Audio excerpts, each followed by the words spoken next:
Help us reach 1,000 subscribers. It all started last summer when I went to visit my sister Laura, who lives in a small town surrounded by dense forests and mountains. She was excited to show me a hidden river that, according to her, was one of the most beautiful places in the region. I needed a break from the city routine, so I accepted the invitation without thinking twice. The plan was simple: spend the day hiking in the forest, swimming in the river, and enjoying the tranquility of the place. But what we encountered that afternoon was anything but peaceful. We set out early, with light backpacks and perfect weather for a hike. Laura knew the trail well, having visited the river a few times before. The hike was long, but the scenery made up for it. Huge trees, the sound of birds, and the fresh smell of nature. We arrived at the river around noon. The water was crystal clear, flowing gently between the rocks. Laura was right. The place was beautiful and seemed untouched. We spent hours swimming, talking, and relaxing by the riverbank. It was hard to imagine a more peaceful place. Around 4 p.m., the sun began to hide behind the trees, and Laura suggested we start heading back. That's when we noticed something strange. As we packed our things, I heard a sound coming from the other side of the river. It was a crack, as if someone had stepped on a branch. I looked at Laura, but she didn't seem to have heard. "Is there someone there?" I asked, pointing in the direction of the sound. Laura stopped and looked where I was pointing. "Probably an animal," she said, trying not to sound worried. We grabbed our backpacks and started walking back along the trail. But as we walked, we couldn't shake the feeling that something was wrong. The forest, which had been filled with the sounds of birds and insects, was completely silent. Even the sound of the water seemed distant. "Did you notice how quiet it got?" I asked. Laura looked around, frowning. "It's strange, but sometimes the forest does this. Don't worry." I tried to shake it off, but the feeling of unease only grew. As we walked, I noticed something that made me stop. In the middle of the trail, there were fresh footprints in the mud. They weren't ours. They were larger and much deeper, as if something heavy had passed through there. "Did you see that?" I asked, pointing. Laura moved closer, examining the marks. "They must be from some large animal, maybe a bear," she said, but her voice sounded more nervous now. We continued walking, but the discomfort turned into fear when we heard the sound again. This time, it was louder and closer. Quick footsteps, crushing leaves and branches behind us. "Someone is following us," I whispered. Laura grabbed my arm, trying to keep us calm. "Just keep walking." "Don't run," she said, but the tension in her voice was evident. With each step we took, whatever was behind us got closer. Finally, we reached a clearing where the trail split. Laura stopped, trying to remember which way led back to the main road. That's when we heard a scream. It wasn't a human sound, but it didn't sound like an animal either. It was something guttural, deep, echoing through the forest. "Run," Laura said, not waiting for a response. We ran down the trail to our left, not looking back. The sound of something chasing us grew louder, accompanied by breaking branches and heavy footsteps. After a few minutes of running, we reached an old bridge that crossed the river. Laura stopped, panting, trying to catch her breath. "We need to keep going," she insisted, but she was looking at something across the bridge. When I looked, I saw what had paralyzed her.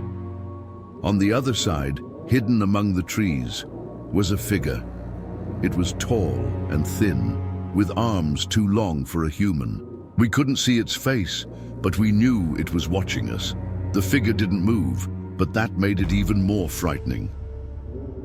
I took Laura's hand and pulled her away from the bridge. We kept running until we finally found the main road. We returned to the town without saying a word. Laura never spoke about what we saw that afternoon, and I prefer not to think about it either.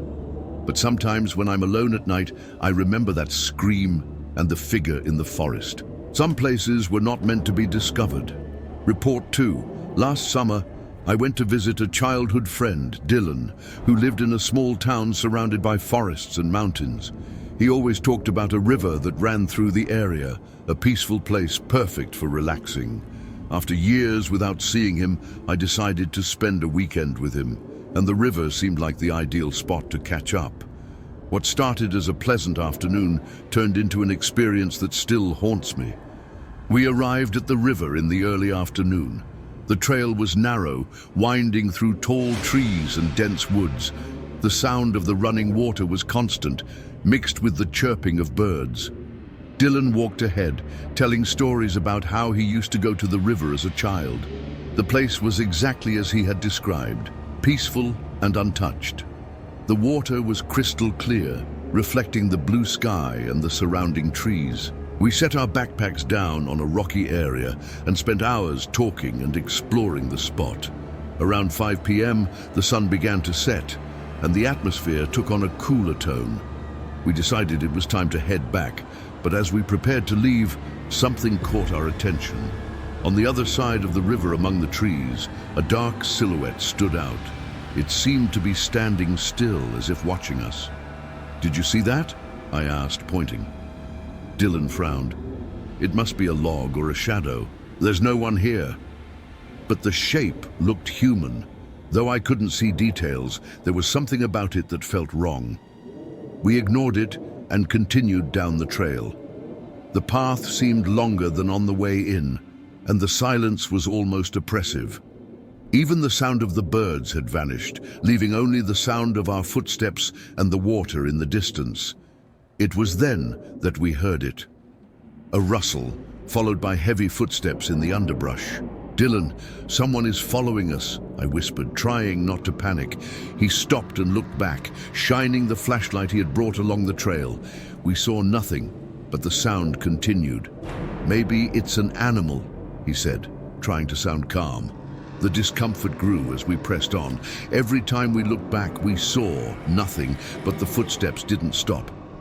It was as if someone was keeping pace with us, staying just out of sight. We reached a makeshift bridge that crossed the river. It was just a large old log that Dylan said he had used since he was a kid. He crossed first while I held the flashlight to light the way. When he was halfway across, I heard something that made me freeze. It was a low laugh, almost a whisper, coming from somewhere nearby. "Dylan, did you hear that?"